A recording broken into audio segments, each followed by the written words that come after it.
I wasn't meant to be outside. My parents were strict and I was far too young to refuse them. I always cleaned my room without a second warning. There wasn't a single chore that I had to be reminded of. I always followed my 8 p.m. curfew. Yet there, I stood, barefoot and shivering. It must have been well after 11. The village road lights had already been turned off, but there I was, standing outside of the cottage with nothing but moonlight to keep the darkness away. If my father caught me, he would surely give me a beating. If my mother caught me, she would surely tell my father. My back ached at the thought of the danger I was in, but regardless of how much I tried, my legs refused to move. Some invisible puppeteer was forcing me to stand outside in the middle of the night. At least I wasn't alone. Next to me, pale in the moonlight, stood Jeffrey, my best friend. Across the street, Maria, the girl with the perpetually angry mom, stared back at us.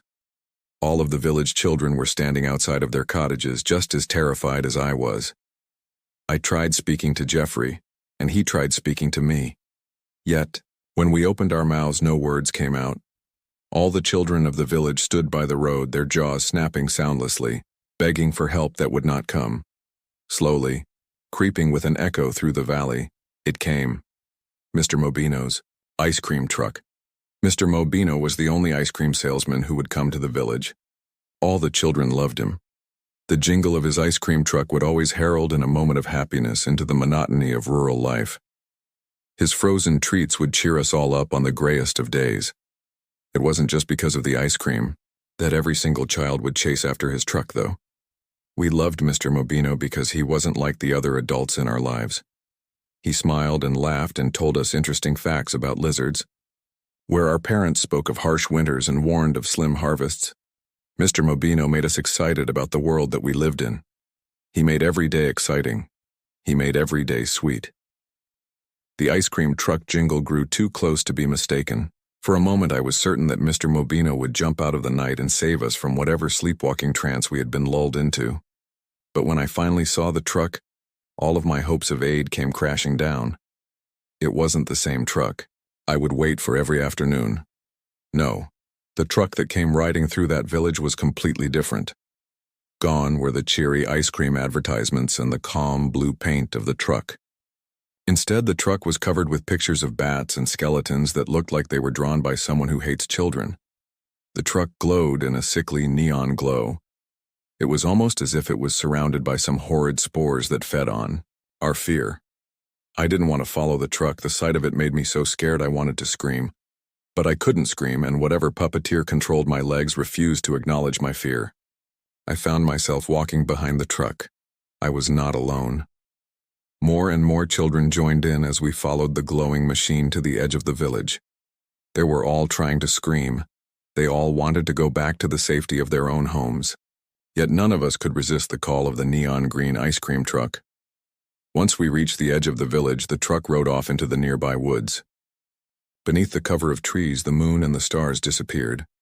We were all trapped in the darkness with a single sickly light to guide us. The truck stopped. The children of the village shuffled themselves into a line. We moved towards the window of the truck one by one, just like we did every day when Mr. Mobino came to our village. Yet this time around there was no laughter or cheers. We simply moved one by one, awaiting to be served in complete silence. When I saw him, I tried to scream again, but all my throat could release was a hiss. The man leaning out of the ice cream truck barely resembled Mr. Mobino. His fancy mustache, his bushy eyebrows, they had all disappeared. Mr. Mobino's face was completely hairless, and his usual look of joy was replaced with a vacant stare. It wasn't Mr. Mobino that frightened me so, though. It was what he held in his hands. It wasn't ice cream. With no control over my hands, I took it, but it wasn't ice cream. Where once perfect scoops of creamy vanilla rested, something moved. The dim green glow of the truck didn't provide much light, but I could see the bits of pulsing flesh in my cone. It wasn't ice cream. With no control over my hands, I took a bite, my mouth filled with the taste of iron. When I woke up the next morning, I felt horribly weak. Each breath that I took rattled through my lungs. I felt like I was nothing but skin and bone. Every bit of my body wanted to stay in bed, But my mind was frenzied by the events of the night. I nearly broke my back running down the stairs. My parents were strict, but I had no qualms telling them about what happened the night prior. When I rushed into the kitchen, however, the words would not come to me. I stood in front of my mother and father with my jaw wide open, unable to speak. At first I was scared that I had gone completely mute, but when my mother asked me if I wanted breakfast, the ability to speak suddenly returned to me. The answer to her question was no. There was something horribly wrong at the pit of my stomach. Food was the last thing on my mind. I made a couple more attempts to communicate what happened the night prior to my parents, but I once again found myself speechless. Things were no better at the schoolhouse. When I tried to speak to Jeffrey, or to Maria, or to any of the other kids that were witness to the neon green ice cream truck, the words simply wouldn't come. We were all aware of what had happened the night before. The reality of the nightmare was unavoidable in our eyes. Yet we couldn't speak about it. During lunch, it was impossible to eat. The thought of chewing, of swallowing, of consuming any form of nutrition, it was downright revolting to me. My body refused any idea of food. Even the mere thought of it made me gag. Yet somewhere in my core, an insatiable hunger festered. My body didn't crave food. It craved something else. As the school day carried on, that relentless longing grew stronger and stronger. Beneath my teeth, I could feel the gentle pulse of a foreign heartbeat. My spit tasted of iron. I wasn't the only one who was suffering. All of my classmates, all of the children who had walked through the woods with me the night before, they all looked just as horrid as I did. Skinny shells of once happy kids with thick spit bubbling at the edges of their lips, unable to verbally acknowledge what was happening, and with nothing better to do. Once the final bell rang, me and Jeffrey did what we always did after school. We went to play with the wooden swords our fathers had made us. Yet as we stood out on the village road swinging our splintery sabers, we weren't kids enjoying the land of make-believe. We were two creatures of flesh and bone, dripping mucus from our mouths, brandishing weapons that could not defeat what plagued us. We swayed back and forth with our toys, trying to recapture the spark of childhood innocence that Mr. Mobino snuffed out. Then, from the valleys beyond the village came a familiar echo, the cheery jingle of the ice cream truck. I wanted to run away. From the sheer look of terror in his eyes, I could tell that Jeffrey wanted to run away as well. But regardless of how scared we were, we both stood still. As the discomforting ice cream music grew closer, the other children of the village left their cottages and stood outside just like they did the night before. No one wanted to be there. The fear on that patch of road was palpable. We all wanted to scream, we all wanted to run away, yet when Mr. Mobino's truck rolled into the village like desperate rats to the Pied Piper's flute, we all followed the truck. There was no laughter. There were no jokes. Mr. Mobino simply pressed the ice cream cones in our hands one by one and then drove off. His demeanor was completely different, but it wasn't just Mr. Mobino that had changed.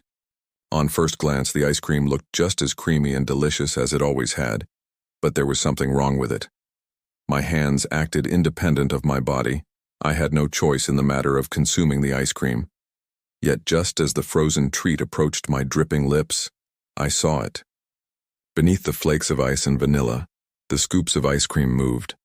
As my quivering tongue pressed against the ice cream, I could feel a heartbeat. The once delicious notes of milk and sugar were gone. The ice cream tasted of spoiled milk and metal.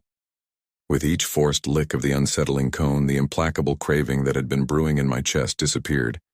Yet its absence didn't make me feel any better. It simply fortified the exhaustion in my young bones. I went to sleep early that night, hoping that the past day was just a momentary parting with reality. This wasn't the first time that my childish mind had gripped onto the unknown and suffered for it. My personal history was filled with monsters under beds and men hiding in shadows. Shortly after the September 11th attacks in America, I even found myself certain that Osama bin Laden was hiding in the woods near our village. I hoped that the ordeal with the ice cream man was just another byproduct of my colorful imagination. I went to sleep early that night, hoping that I would wake up to a world that I could understand. By midnight, those hopes were crushed to dust. Wasn't meant to be outside. None of the kids were meant to be outside. Yet there we were, just like the night prior. Scared, shivering, and without a shred of control over our bodies. He led us to the woods with his truck shining through the night. He forced us to feast on still living flesh. By the time the sun rose, nothing had changed. None of us could eat. All the children in the village looked like political prisoners who had gone on hunger strikes. We were all miserable husks of who we once were, but none of the adults would acknowledge the change. They just yelled at us for not eating and being lazy. Time stretched itself into a vague mirage of life punctuated by the painful visits from the ice cream man.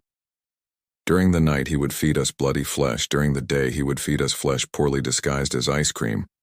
Each meal we were forced to eat simply made us hungrier. Day by day, Mr. Mobino's grasp on the village children grew into a suffocating stranglehold. We all bore the signs of starvation. We were all trapped in a horrid ritual of Mr. Mobino's making. Yet all of the adults in our lives were blind to all the adults with the exception of one old crone. It could have been a week after Mr. Mobino's transformation. It might have been a month. My perception of time was non-existent by then. The only things that stood out to me were the visits of the demented ice cream man and the scolding my parents would give me for sleeping all the time. All that I remember is that it was a foggy day and I was shuffling my way to school. "Help!" came a weak voice from the curtain of white. "Please, if someone can hear me, help! I have fallen and I can't get up." Every muscle in my body ached. The last thing I wanted was to be disciplined with a ruler for being late to the schoolhouse, yet as I heard the frail voice, I followed it. At first I was scared that I was once again ensnared in the service of some invisible puppet master. Yet as I walked, I realized I still had control over my body. "Please, gentle souls, anyone who can hear me," the creaky voice cried. "Please, come and help an old woman who cannot help herself." I followed the voice not because I had to, but because I knew what it was like to be trapped in need of help. She looked exactly like the old women who would show up an hour early in the church and sing their prayers over the priest, yet she differed in two aspects. She was much older. Even though the old women of the village were well in their 80s, they looked like young maidens compared to the old crone that lay in the fog. The skin on the hag's face was so lifeless, so wrinkled and worn, that it seemed like she shouldn't be alive. The second thing that made the hag different from the old women at the village were her eyebrows. Cosmetics are a rarity in rural life. They are something to be worn during celebrations by the young, if ever worn at all. Yet lying there by the side of the road, the strange woman's eyebrows were painted a dark, bloody shade of red. "Ah, a peasant boy," she said. "Would you be so kind as to help an old woman up?" The sight of the obviously fake crimson paint on the untouched ancient skin made me uncomfortable, and my tired muscles could scarcely hold up my arms. But without a second thought, I helped the woman. "Ah, thank you, little peasant boy," she said, not letting go of me. "May the forest bless you, little peasant boy. May the forest bless you." She wrapped her sagging arms around me and squeezed me in a hug. For someone who wasn't able to get off the floor on her own, the hag showed remarkable strength. For a moment it even seemed like my brittle bones would not stand the firmness of her embrace. But eventually the hag relented. "My apologies, little peasant boy. I did not mean to scare you. It has simply been a long time since I have felt the warmth of young flesh. No one wants to touch a wrinkly old maid as me. Thank you for your help. Now you go on," and her sparsely toothed smile faded. The thick fake eyebrows rumpled into a concerned look. "Ah, young peasant boy, it would seem as if I was not the only one in need of aid here. Your arms, your eyes, I can see it clear as day. You have been the victim of a malevolent spirit." She watched me with her one good eye, tracing the edges of her sickly lips with a crooked finger. "That won't do," she finally said, reaching into her coat. "It wouldn't be right of me to leave a young man with a pleasant heart without help." Out of her coat she produced a pendant with a tiny blue stone at its center.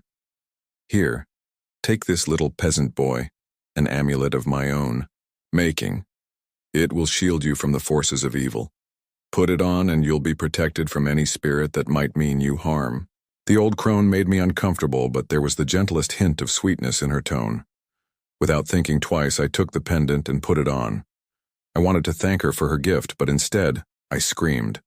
I screamed in an uncontrollable burst of glee. As soon as the jewelry touched my neck, an inarticulable wave of joy spread through my body. The exhaustion, the pain, the craving, all the things that had burdened me since the night Mr. Mobino led me out into the forest were gone. I felt like myself again. Profusely, I thanked the old crone, but she simply laughed. No need to thank. Me, little peasant boy, you have earned your reward with your kind deed. Now run off. Run off before I ask for something else in return. When I came to the schoolhouse that foggy afternoon, I was ecstatic to tell all the village children about the old crone and how she had helped me. Yet they had no ears for my words. As I spoke, all they responded with were blank stares. For a moment, it almost looked as if Jeffrey would have something to say, yet when he opened his mouth, only drips of sticky mucus came out.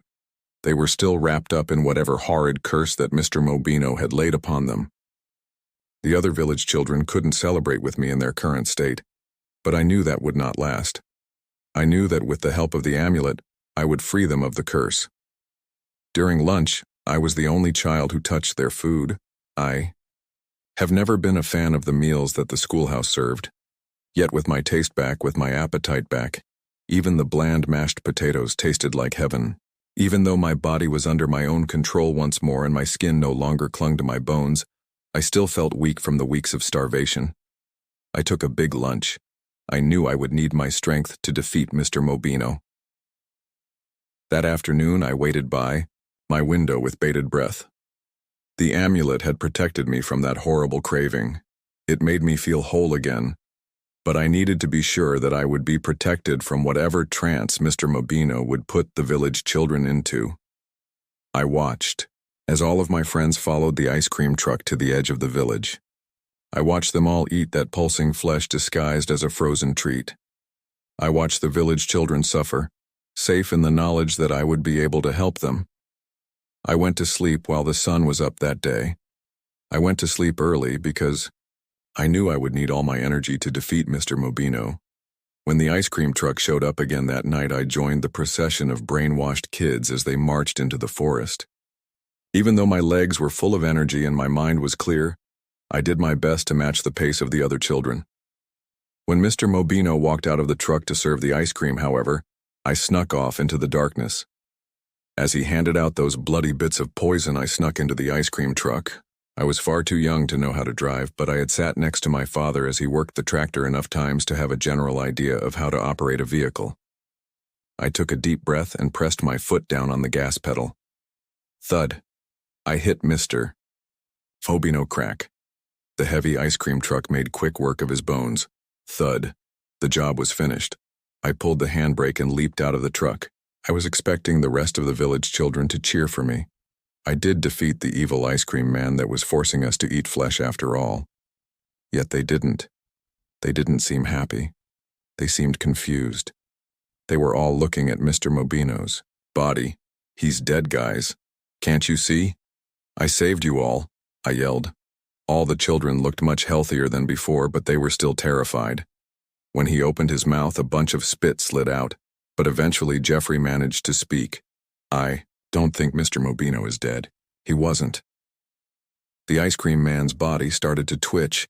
The green hue from his truck grew brighter than a spotlight. In that blinding light, I saw Mr. Mobino's body transform. His arms popped out of their sockets. His jaw morphed into a monstrous maw. The clothes he wore ripped beneath the strain of his new flesh. He was no longer the friendly ice cream man we grew up with. He was no longer a man. Before us stood a giant beast. Its single yellowed eye darted through the crowd, searching for me. Mr. Mobino's two human arms split into an octet of dripping tentacles, which floated around looking for a target to grip. The beast's jaws snapped with anger, bloodying themselves. In the process, the bigger the monster grew, the brighter the neon glare of the truck got. The silhouettes of the other children scattered through the rays of green. I see you, the beast boomed.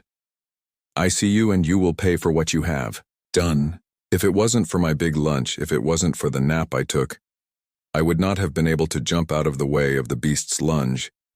Yet with my energy reinvigorated, I was able to jump away in the nick of time. The beast raised its horrid maw, spitting away bits of earth and blood as it roared again. Its flesh pulsed with unspeakable power. I knew I could not defeat the creature on my own, yet just as hopelessness was about to set in, I noticed that the neon light stemming from the ice cream truck was beating in tandem with the pulsing monster's body. The truck was the source of power for the horrible creature. As the beast raised its maw to once again leap at me, I did the only thing I could think of. I slid under the truck. With one swift motion, the abomination that was once Mr. Mobino wrapped its jowls around the truck and swallowed it whole. With even greater intensity, the beast roared once more. But then it stopped. As if something had been caught in the monster's throat, the angry roar soon turned into a choked whisper. The creature threw itself from side to side in a furious last effort to destroy me. But I was quick on my feet. With every blind lash of its long appendages, with every missed bite with its massive maw, the beast grew smaller and smaller until it ceased to exist. With my work done, I started to make my way home alone. When I got outside of my cottage, however, I found a crowd of children waiting for me. "Thank you for saving us," Jeffrey said, and then he hugged me. Years later, when I bump into anyone from the village where I grew up, we always compare notes on how life in the wider world has been. Some of us have been successful, some of us haven't. Some of us have big families, some of us don't. Some of us are happy, some of us struggle. But one thing is universal. None of us have ever touched any ice cream since the night Mr. Mobino took us out into the woods.